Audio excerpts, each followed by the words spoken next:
The greatest test. Genesis chapter 22, verse 2. He said, "Take now your son, your only son, whom you love, Isaac, and go to the land of Moriah and offer him there as a burnt offering on one of the mountains of which I will tell you." Why did God tell Abraham to offer his son Isaac as a human sacrifice?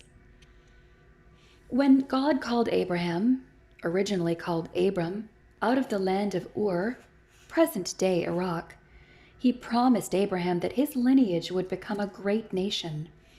Genesis 12, verses 1 to 3.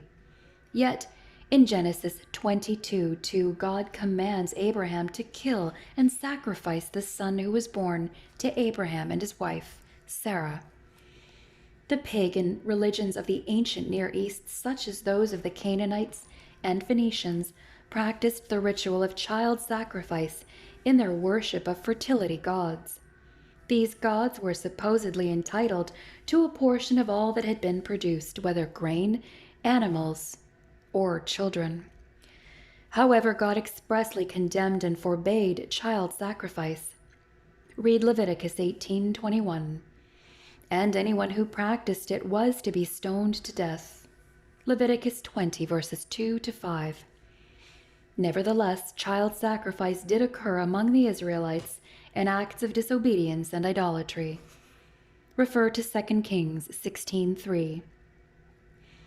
Why then did God tell Abraham to perform such a horrific act? After many years of infertility, Abraham and Sarah were blessed with a son, Isaac. Isaac was a gift from God and the beginning of the fulfillment of God's unconditional promise to Abraham that he would be the progenitor of a great people. Now, in the greatest test of Abraham's life, God was asking him to give back his son.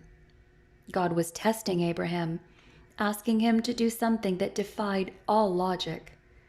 Genesis 22, verse 1, tells readers that this event was a test, but that doesn't mean Abraham knew it was a test. The Hebrew word used here for test occurs 8 times in the Old Testament in connection with God's laws or commandments. Refer to Exodus 15, verses 22 to 26, Exodus 16:4, and Exodus 20, verses 18 to 20. Deuteronomy 8, verses 2 and 16, Judges 2, verses 21 to 23, Judges 3, verses 1 to 4, 2 Chronicles 32:31, and Psalm 26, verse 2. When used in reference to a test by God, the word never carries any sense of entrapment or deceit. Rather, it is always an issue of obedience and faithfulness. God was secretly testing Abraham's obedience and faith. He was calling Abraham to put his faith into action, his words into deeds. God used this test to strengthen Abraham's faith and his relationship with God. Just as Abraham loved Isaac and had a special relationship with him, so also God loved Abraham as his son and had a special relationship with him. And testing is one of the ways God carries out his purposes and plans. God only tests those he loves, and he does so not to hurt them or tempt them, but to strengthen them.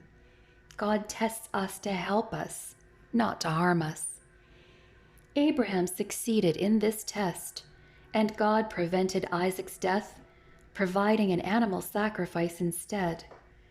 Read Genesis 22, verses 12 and 13.